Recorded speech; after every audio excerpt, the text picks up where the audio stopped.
સર્વાંગી શિક્ષણ, શ્રીમદ ભગવદ્ ગીતાના મૂલ્યો અને સિદ્ધાંતો, ભાગ 1. એકમ 10. સ્થિતપ્રજ્ઞ કોને કહેવાય? 10. સ્થિતપ્રજ્ઞ કોને કહેવાય? શ્રીમદ ભગવદ્ ગીતાના બીજા અધ્યાયમાં સ્થિતપ્રજ્ઞના લક્ષણોની વાત કરવામાં આવી છે. અર્જુને શ્રી કૃષ્ણને યુદ્ધભૂમિમાં પૂછ્યું કે સ્થિતપ્રજ્ઞ કોને કહેવાય? એ કેવો હોય, કેવી રીતે બોલે, તેનું વર્તન કેવું હોય તે વિશે મને કહો. ત્યારે શ્રી કૃષ્ણે અર્જુનને સ્થિતપ્રજ્ઞના લક્ષણો વર્ણવ્યા. જે મનુષ્ય કોઈપણ પરિસ્થિતિમાં પોતાની સ્થિરતા ગુમાવતો નથી તે ખરા અર્થમાં સ્થિતપ્રજ્ઞ છે. આ એકમમાં એક વિદ્વાન તથાગતજી શાળામાં આવે છે અને એક વાર્તા દ્વારા સ્થિતપ્રજ્ઞના લક્ષણો સમજાવે છે. ચાલો આ વાર્તા વાંચીને સ્થિતપ્રજ્ઞતા વિશે જાણીએ. શ્રીમદ ભગવદ્ ગીતામાં કહેવામાં આવે છે કે દુઃખેષ્ણનું દ્વિગ્નમના સુખેશુ વિગત સ્પૃહ વિતરાગ ભય ક્રોધ સ્થિત ધીર્મુ નિરુચ્યતે. અર્થાત દુઃખોમાં જેનું મન ઉદ્વેગરહિત ચિંતા વિનાનું છે અને સુખોમાં જેની સ્પૃહા ઈચ્છા જતી રહી છે તથા જેના રાગ ભય અને ક્રોધ નાશ પામ્યા છે એવો મુનિ મનનશીલ મનુષ્ય સ્થિર બુદ્ધિ કહેવાય છે. શાળામાં એક અતિથિ આવ્યા છે. તેમનું નામ તથાગતજી. આચાર્ય સાહેબે તેમનું સ્વાગત કર્યું અને પરિચય આપતા કહ્યું કે તથાગતજી ભારતીય જ્ઞાન પરંપરાના અભ્યાસી છે. હું તેમને વાર્તા સંભળાવવા વિનંતી કરું છું. તથાગતજી ઊભા થયા. તેમણે કહ્યું, વહાલા બાળકો, ચાલો રામાયણની એક વાર્તા સાંભળીએ. અયોધ્યાના રાજા દશરથને 4 પુત્રો હતા: રામ, ભરત, લક્ષ્મણ અને શત્રુઘ્ન. રામના માતા કૌશલ્યા હતા, ભરતના માતા કૈકેયી હતા અને લક્ષ્મણ શત્રુઘ્નના માતા સુમિત્રા હતા. 4 કુમારોમાં સૌથી મોટા શ્રીરામ અત્યંત પ્રતિભાશાળી, મધુરભાષી, નિરભિમાની, ગુસ્સે ન થનારા, સંયમી અને સ્થિર બુદ્ધિવાળા હતા.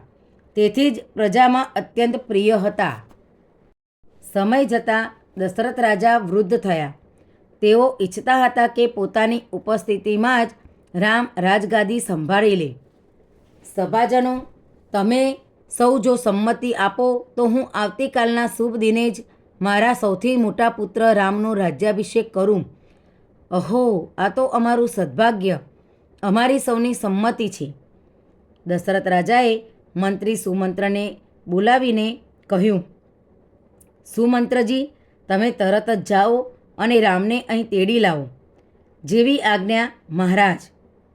સુમંત્ર તરત જ ગયા અને શ્રીરામને સન્માનપૂર્વક રથમાં બેસાડીને રાજા દશરથ પાસે લઈ આવ્યા.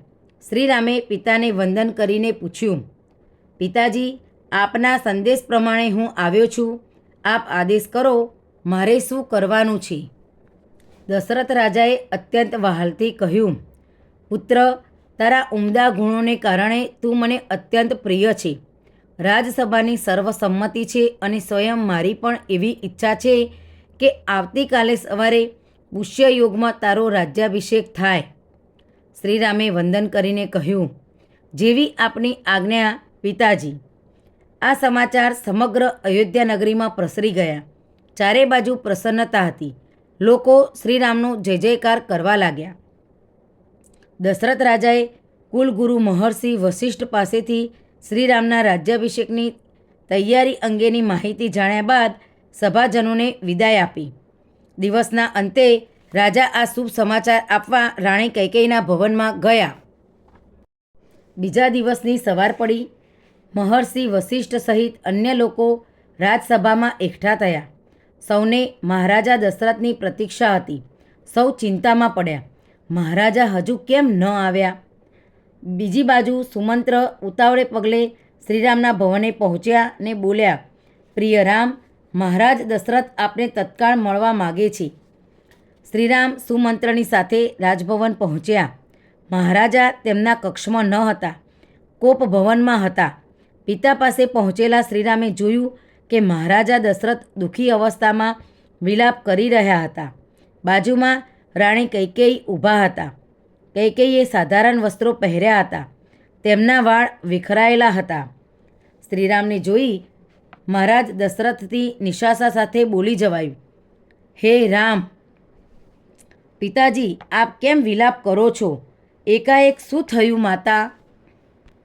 રામ, તારા પિતાજી વચન પાળવા માગે છે પણ પાળી શકતા નથી એટલે દુઃખી છે. એવા તે કેવા વચન જે રઘુવંશી રાજા દશરથ ન પાળી શકે? તેમને આ વચન બહુ આકરા લાગે છે. રામ, જરા કહો તો ખરા. પુત્ર રામ, વર્ષો પહેલાં તારા પિતાએ મને પ્રતિજ્ઞાપૂર્વક 2 વચન આપ્યા હતા. તેમણે આપેલા વચન તું જો પાળવાનો હોય તો જ હું તને એ વિશે કહું. મારા પર શ્રદ્ધા રાખો માતા. હું પિતાએ આપેલા વચનોનું પાલન કરીશ. વર્ષો પૂર્વે દેવદાનવ સંગ્રામ વખતે મેં તારા પિતાજીનો જીવ બચાવ્યો હતો. તે સમયે પ્રસન્ન થઈને તેમણે મને 2 વરદાન માગવા કહેલું, જે મેં આજે માગ્યા છે. કયા 2 વરદાન? કૈકેયીએ કહ્યું, પહેલું વરદાન એ કે મારા ભરતનો રાજ્યાભિષેક થાય અને બીજું એ કે તને 14 વર્ષનો વનવાસ. માતા કૈકેયીના વચન સાંભળીને શ્રીરામને જરા પણ શોક ન થયો. બસ આટલી જ વાત? આટલી વાતે પિતાજી મૂંઝાય છે? એમના બંને વચનોનું પાલન થશે માતા. પિતાની આજ્ઞા પાળવા હું વનમાં જઈશ. પછી શ્રીરામ માતા કૌશલ્યાને મળવા તેમના ભવનમાં પહોંચ્યા. લક્ષ્મણ અને સીતા પણ તેમની સાથે વનમાં જવા તૈયાર થયા. ભાઈ, વનવાસમાં હું પણ આપની સાથે આવીશ. હું પણ. શ્રીરામ, લક્ષ્મણ અને સીતાએ વલ્કલ ધારણ કરી વન તરફ પ્રસ્થાન કર્યું. બહાર લોકો શ્રીરામની જ પ્રતીક્ષા કરતા ઊભા હતા. શ્રીરામ સાથે આટલું અનિષ્ટ થયું હતું છતાં એમની આભામાં જરા પણ ફેર પડ્યો નહોતો. તેમના મુખ પર રાજ્ય ન મળવા અંગે દુઃખનો ભાવ નહોતો. તથાગતજીએ વાર્તા પૂરી કરતાં કહ્યું, બાળમિત્રો, તમે જોયું? જે શ્રીરામને રાજગાદી મળવાની હતી તેમને 14 વર્ષનો વનવાસ મળ્યો છતાં સુખ અને દુઃખમાં સમાન રહ્યા. આવા સ્થિતપ્રજ્ઞ સાચે જ વંદનીય છે. વાહ! એટલે કે સુખમાં અને દુઃખમાં સમાન રીતે વર્તે તે સ્થિતપ્રજ્ઞ, ખરું ને? હા, એટલું જ નહીં, નિર્ભયતા, સંયમ રાખવો, ક્રોધ ન કરવો, દ્વેષ ન કરવો, સુખ દુઃખમાં સંતુલન રાખવું અને ક્ષમા, આ બધા જ ગુણ જે મનુષ્યમાં હોય તે સ્થિતપ્રજ્ઞ. મને એક પ્રશ્ન થયો, કોઈ એક જ મનુષ્યમાં આ બધા ગુણ હોઈ શકે? હા, કેમ નહીં? તમે શ્રીરામના જીવનનો આ એક જ પ્રસંગ સાંભળ્યો, પરંતુ જો તમે તેમનું સમગ્ર જીવન જાણશો તો તમને તરત જ સમજાશે કે શ્રીરામમાં સ્થિતપ્રજ્ઞના બધા જ ગુણ હતા. શ્રીમદ ભગવદ્ ગીતામાં અર્જુને શ્રી કૃષ્ણને સ્થિતપ્રજ્ઞ મનુષ્યના લક્ષણો પૂછ્યા હતા. તેના ઉત્તરમાં શ્રી કૃષ્ણે જે લક્ષણો કહ્યા હતા તે આ વર્તુળમાં દેખાય છે. સ્થિતપ્રજ્ઞ કોને કહેવાય? સંતુષ્ટ, ભયરહિત, ચિંતારહિત, રાગ દ્વેષ રહિત, શુભ અશુભમાં સ્થિર, ક્રોધરહિત, પ્રસન્નચિત્ત અને શાંતચિત્ત, સ્થિર બુદ્ધિ, નિરભિમાની. શ્રીમદ ભગવદ્ ગીતામાં સ્થિતપ્રજ્ઞના લક્ષણોનું વર્ણન છે. ચાલો આપણે સૌ સાથે મળીને આ શ્લોકનું ગાન કરીએ. આપણો દિવસ શુભ રહે. આભાર. જય હિન્દ.